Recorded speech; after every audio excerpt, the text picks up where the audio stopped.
नमस्कार मित्रांनो, पुन्हा एकदा तुमचं स्वागत आहे इन्फो मराठी 24 या यूट्यूब चॅनलवर। मित्रांनो, एक महत्त्वाची आणि आनंदाची बातमी EPS पेन्शनधारकांसाठी आज घेऊन आलेलो आहे। बातमी आहे EPS पेन्शनधारकांसाठी आनंदाची बातमी। ह्या नियमामुळे किमान पेन्शन 7,500 रुपये झाली। जाणून घ्या हा महत्त्वाचा नियम। मित्रांनो, कोणता आहे हा नियम नक्की बघूया, पण त्याआधी जर तुम्ही आपल्या चॅनलवर नवीन असाल तर चॅनलला सबस्क्राइब करून बाजूला दिलेल्या बेल आयकॉनला नक्की क्लिक करा। व्हिडिओ जर कामाचा आणि महत्त्वाचा वाटला तर व्हिडिओला लाईक करून आपल्या परिवारासोबत नक्की शेअर करा। मित्रांनो, तुम्हाला माहिती आहे का, आता तुम्हाला दर महिन्याला पेन्शनचा लाभ मिळतो, जो प्रत्येकाची मन जिंकण्यासाठी पुरेसा आहे। तुम्ही खाजगी संस्थेत काम करत असाल आणि तुमचा PF कापला जात असेल तर काळजी करू नका। आम्ही तुमच्यासाठी एक सोनेरी ऑफर घेऊन आलेलो आहे।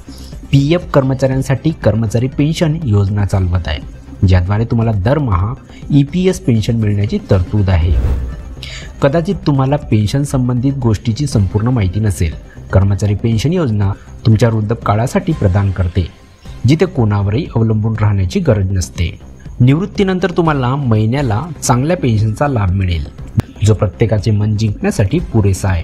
EPS पेन्शन मिळवण्यासाठी तुम्हाला विद्यमान नियम माहिती असणे आवश्यक आहे, ज्यामुळे सर्व गुंतागुंत दूर होतील। कर्मचारी पेन्शन योजनेसंबंधी महत्त्वाच्या गोष्टी।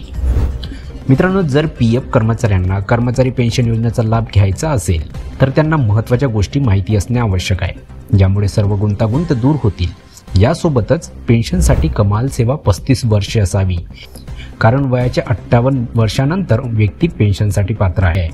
यासोबतच EPS पेन्शन 1000 रुपये आहे।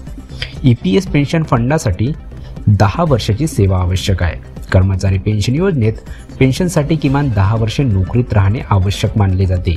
यासोबतच वयाच्या 50व्या वर्षानंतर आणि वयाच्या 58 वर्षापूर्वीही पेन्शन मिळण्याचा अधिकार आहे। जर तुम्ही आधी पेन्शन घेतली तर तुम्हाला कमी EPS पेन्शनचा लाभ मिळेल। यासोबतच फॉर्म 10D भरणे आवश्यक आहे।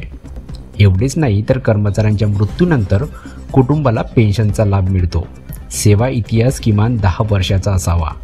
त्यांना वयाच्या 58व्या वर्षी पेन्शनची रक्कम काढण्याचा पर्याय असावा।